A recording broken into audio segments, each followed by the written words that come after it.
porque ahora por los campos y las montañas de América, por las faldas de sus sierras, por sus llanuras y sus selvas, entre la soledad o el tráfico de las ciudades, en las costas de los grandes océanos y ríos, se empieza a estremecer este mundo lleno de corazones, con los puños calientes de deseo de morir por lo suyo, de conquistar sus derechos, casi 500 años burlados por unos y por otros. Ahora sí, la historia tendrá que contar con los pobres de América, con los explotados y vilipendiados de América Latina, que han decidido empezar a escribir ellos mismos para siempre su historia. Che Guevara foi dos líderes da revolução que levou Cuba a se tornar um país socialista. Seu discurso na ONU em 1964 foi um marco. Che falava de uma América Latina livre dos dominadores históricos. Na época, a Guerra Fria dividia o mundo entre capitalistas e socialistas, sob a liderança dos Estados Unidos e da União Soviética. O temor dos países capitalistas era claro, que o socialismo se espalhasse pelo continente americano. Assim, durante décadas, a América Latina foi palco para as disputas da Guerra Fria.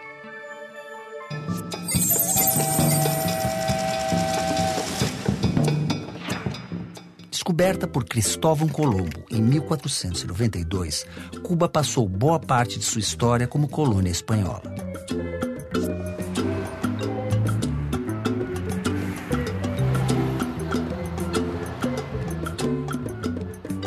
Com o tempo, Cuba tornou-se grande produtora de tabaco, açúcar, além de porto estratégico para a navegação, e despertou o interesse de seu maior vizinho, os Estados Unidos. Cuba teve 2 guerras de independência contra o domínio espanhol. A última aconteceu entre 1895 e 1898 com apoio financeiro e militar dos Estados Unidos. O país pagaria um alto preço por essa ajuda externa. Cuba torna-se independente, mas contando em seu território com a presença militar dos Estados Unidos, e o primeiro governo de Cuba independente foi o governo militar dos Estados Unidos em Cuba, que permaneceu governando Cuba até 1902. E apesar de ser um governo relativamente curto, foi exatamente nesse período em que foram estabelecidos os mecanismos principais de dominação dos Estados Unidos em Cuba. Os norte-americanos estabelecem, por exemplo, que para ser dono de terra em Cuba era preciso ter o título de propriedade ou reivindicar a área que lhe pertence nos jornais do país com a ajuda de advogados e técnicos agrícolas. Como a maioria dos camponeses não tinha os títulos nem recursos para obtê-los, foi expulsa do campo. E uma grande extensão de terras passou para as mãos de empresas norte-americanas e de latifundiários cubanos. Outra forma de garantir a presença dos Estados Unidos em território cubano foi a Emenda Platt. A primeira Constituição cubana, entre outras coisas, estabelecia a Emenda Platt. A Emenda Platt dava o direito dos Estados Unidos a intervirem militarmente em Cuba para garantir a ordem, a propriedade. Os meios militares para intervir já estavam no próprio território cubano, porque Cuba foi obrigada a ceder uma base naval para os Estados Unidos, que é a base naval de Guantánamo, na província de Oriente. Cuba se torna uma neocolônia dos Estados Unidos. O primeiro presidente de Cuba, Tomás Estrada Palma, sequer governava a partir do Palácio Presidencial. Ele era obrigado a despachar a partir da casa, da chácara do embaixador dos Estados Unidos. Era uma forma da embaixada dos Estados Unidos demonstrar de onde realmente residia o poder. Nos anos de 1950, Cuba vivia sob a ditadura de Fulgêncio Batista. Apoiado pelos Estados Unidos, seu governo foi marcado pela corrupção e pelo crescimento dos cassinos, da prostituição e do tráfico de drogas. A máfia ítalo-americana mantinha negócios e era influente na ilha. Os cubanos pouco podiam fazer.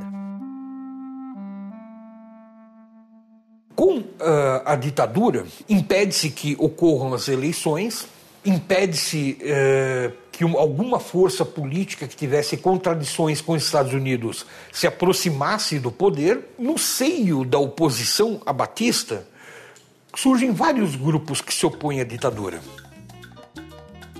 Um desses grupos é liderado pelo jovem estudante de direito Fidel Castro. De família abastada, Fidel iniciou uma campanha contra a ditadura 3 dias após o golpe de Batista. A intenção era derrubar o governo através da luta armada. Mas como conseguir armas? Em 1953, com um grupo de jovens, Fidel decide atacar Moncada, o segundo quartel mais importante de Cuba. O grupo não foi bem sucedido. Vários integrantes morreram no combate, outros executados no mesmo dia e uma minoria foi levada a julgamento. Fidel Castro estava entre eles e fez sua própria defesa, que ficou conhecida por uma frase: "Condenem-me, a história me absolverá".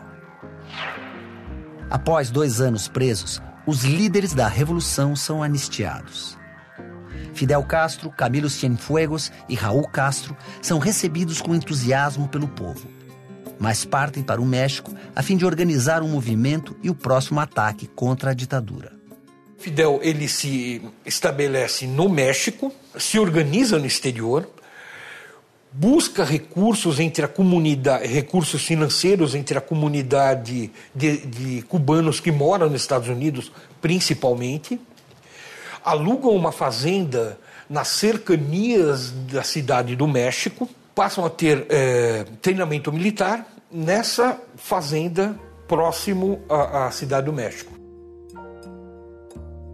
No México, Fidel conhece o médico Ernesto Guevara, o Che, argentino de formação marxista. Che conhecia bem a realidade latino-americana em razão de suas viagens. Estava atendendo um dos guerrilheiros do grupo de Fidel quando se interessou pela causa cubana. Em pouco tempo, ele aderiu ao grupo, tornando-se um dos líderes da revolução. Hoy aprovecho a oportunidad de la visita de un periodista cubano para dar al pueblo de Cuba el primer saludo que tengo oportunidad de dar. Un pueblo que he decidido defender, conociendo solamente a través de la acción y del pensamiento de nuestro jefe Fidel Castro. Em 1956, a bordo de um pequeno iate, 82 revolucionários armados partem do México rumo a Cuba. Chegando à ilha, foram atacados pelas tropas do governo de Batista. Os únicos 15 sobreviventes se embrenham pela mata, quase sem comida e água. Caminham por dias até chegar à Sierra Maestra, uma região onde os camponeses lutavam contra os latifundiários. Os latifúndios começam a avançar, inclusive para essa região. Produção de café. Muitas vezes pegava camponeses para arrendatários para produzir café, para plantar café. Quando o café começava a dar os seus primeiros frutos, a população era expulsa. E foi justamente nesse lugar que Fidel acabou desembarcando.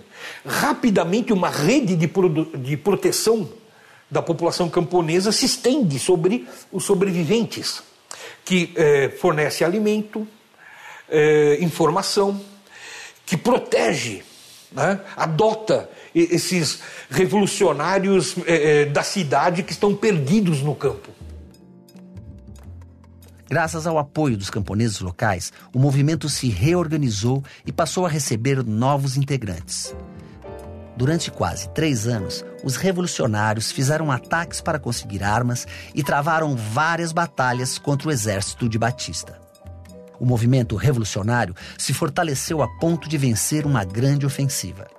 Nessa ofensiva, foi organizada uma força militar com cerca de 12 mil homens, com apoio de artilharia, força aérea, inclusive navios, fragatas que a partir da costa poderiam bombardear a Sierra, né? E foi uma ofensiva de 35 dias. Agora uma pergunta: como é que um grupo de 300 guerrilheiros consegue destruir né, ou vencer um grupo numericamente muito superior, que eram 12 mil homens, bem armados, equipados, com força aérea, etc. Naquele momento, o exército de Batista era visto como um exército de ocupação. Era um exército desmoralizado. A maioria dos soldados estavam no exército por causa do salário. E quase nenhum desses soldados estava disposto a morrer em nome do Batista e de sua ditadura. Já o movimento revolucionário contava com combatentes aguerridos que lutavam por um ideal, a construção de uma nova Cuba. No final de 1959, a guerrilha revolucionária avança rumo à capital, Havana. Em 1º de janeiro de 1959, as colunas guerrilheiras tomaram toda a ilha e Fulgêncio Batista renunciou. A revolução era vitoriosa. A população saiu às ruas para comemorar e saudar os combatentes.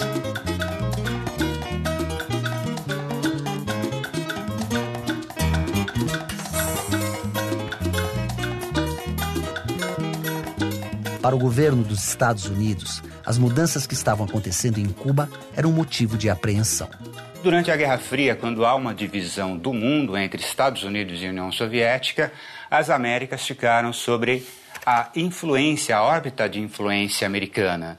Então, obviamente, quando Cuba ocorre uma revolução e a deposição do Fulgêncio Batista, que é um aliado dos Estados Unidos, é claro que o governo americano não viu com bons olhos. Assim que tomou posse, o governo revolucionário de Cuba deu início à reforma agrária e nacionalizou parte das empresas estrangeiras. Os Estados Unidos reagiram imediatamente, deixando de comprar o açúcar cubano. O petróleo também passou a ser motivo de conflitos. Ainda em 60, a relação com os Estados Unidos se torna ainda mais grave. Por quê? Cuba não tem petróleo, depende do petróleo importado. O petróleo que era importado em Cuba era vendido pela Standard Oil e os cubanos conseguem petróleo soviético mais barato. E os cubanos começam a importar petróleo soviético. Só que as refinarias de petróleo em Cuba eram empresas estadunidenses. E essas refinarias se recusam a refinar o petróleo soviético. Como resultado, Cuba tinha duas opções. Ou recuava e aceitava as imposições dos Estados Unidos e continuava comprando o petróleo da Standard Oil, ou avançava. Cuba resolveu resistir. Como? Nacionalizou as refinarias de petróleo. A radicalização das relações diplomáticas e comerciais entre Cuba e Estados Unidos trazem consequências imediatas. O governo revolucionário cubano se aproxima da União Soviética e passa a contar com seu apoio. Com John Kennedy na presidência dos Estados Unidos, os conflitos não ficaram apenas na economia. Apenas 3 meses depois da posse, Kennedy ordena a invasão de Cuba na tentativa de derrubar Fidel Castro. A batalha se dá na Baía dos Porcos. Os Estados Unidos tentam inicialmente esconder sua participação no conflito. Para isso, conta com cubanos que moravam nos Estados Unidos, dissidentes da Revolução. Então, lá pelo dia 15 de abril, houve ataque contra as bases aéreas cubanas. Então, aviões da Brigada 2506, com insígnias da Força Aérea Cubana, atacaram as bases cubanas. O governo dos Estados Unidos noticiou que eram aviões cubanos atacando aviões cubanos, como se fosse uma revolta interna. Essa mentira foi desfeita logo no primeiro dia. Cuba perdeu vidas, mas saiu vitoriosa da Baía dos Porcos. No dia seguinte, no enterro dos combatentes, Fidel declara o caráter socialista da Revolução. Inicialmente, a Revolução Cubana não foi marxista, mas o processo de radicalização das relações com os Estados Unidos que começa a boicotar a Revolução, promovem aquela invasão pela Baía dos Porcos no início dos anos 60, cortam a cota de açúcar que Cuba dependia do mercado dos Estados Unidos. Então, Cuba se vai aproximando da União Soviética, não por uma opção ideológica inicialmente, mas por necessidade de sobrevivência. A grande questão é a seguinte: durante a Guerra Fria não havia apenas uma rivalidade entre Estados Unidos e União Soviética, mas também uma rivalidade no seio do próprio bloco socialista, que era uma rivalidade entre China e União Soviética. Tanto é que a China via a União Soviética como inimigo principal, mais perigoso que o próprio Estados Unidos. Quando ocorreu a Revolução, Blas Roca, que era o secretário-geral do Partido Comunista Cubano, foi muito bem recebido numa viagem oficial para a China. E muitos líderes da Revolução Cubana começam a ver similaridade entre a luta dos camponeses cubanos e a luta dos camponeses chineses. De tal forma que os soviéticos começaram a se preocupar com isso, começaram a temer que Cuba começasse a gravitar em torno da esfera chinesa, dentro dessa divisão do bloco socialista. E para evitar que isso acontecesse, a União Soviética não hesitou em apoiar Cuba. A pressão econômica dos Estados Unidos se tornou mais intensa a partir da expulsão do país da OEA, Organização dos Estados Americanos, e do total embargo econômico em 1962. Os países que fizessem negócios com Cuba sofriam represálias. Nas décadas seguintes, ainda no âmbito da Guerra Fria, os Estados Unidos atuaram de várias maneiras na América Latina. Os Estados Unidos passam a fazer uma pressão econômica, política e militar sobre todo o continente americano para manter que nenhum país saísse da sua esfera de influência. Isso significava apoiar ou buscar o apoio de elites tradicionais, empresários, latifundiários, militares, a própria igreja. Nós podemos buscar um pouco aqueles populistas, né? Como João Goulart, como Perón, que na realidade eles levavam um certo temor ao governo americano. Então o que acontece? Os Estados Unidos passam a financiar grupos que viriam implantar ditaduras. Um dos casos emblemáticos de interferência dos Estados Unidos na América Latina aconteceu no Chile durante o governo de Salvador Allende em 1973. Os 2 ou 3 primeiros anos vão ser muito duros, mas sobre a base de um governo recto, moral, en que no haya privilegios y granjerías para unas minorías, el pueblo va a responder. Ese es el gran aval que tengo yo. La entereza, el patriotismo y la moral del pueblo chileno. Allende foi o primeiro chefe de Estado socialista democraticamente eleito na América Latina. Estava há 3 anos no poder quando sofreu um golpe de Estado liderado pelo chefe das Forças Armadas chilenas, Augusto Pinochet. De fato, havia uma certa radicalização e os Estados Unidos já não tinham o poder que tinham no final da Segunda Guerra e justamente a ideia de que está se enfrentando, no caso da América Latina especificamente, tinha Vietnã também, né? Um conflito bastante profundo, né? Com movimentos de esquerda, né? E no caso do Chile, o sucesso de um governo eleito socialista poderia influenciar partidos comunistas na Europa, especialmente o Partido Comunista Italiano, que estavam apostando em vias eleitorais. Então, Estados Unidos via o Chile como um país problemático porque, diferentemente de Cuba, que era uma ilha, o Chile é um país maior que tinha fronteira com vários países da América Latina, onde havia movimentos radicalizados, na Argentina, né, na Bolívia, e hoje tem já documentação aberta que mostra que Estados Unidos, e sempre se desconfiou, mas que mostra que Estados Unidos tiveram uma participação no golpe.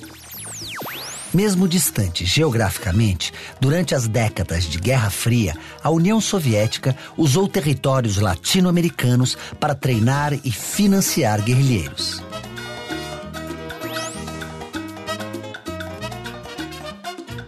Apesar da desintegração da União Soviética e do fim da Guerra Fria, o embargo norte-americano a Cuba permanece.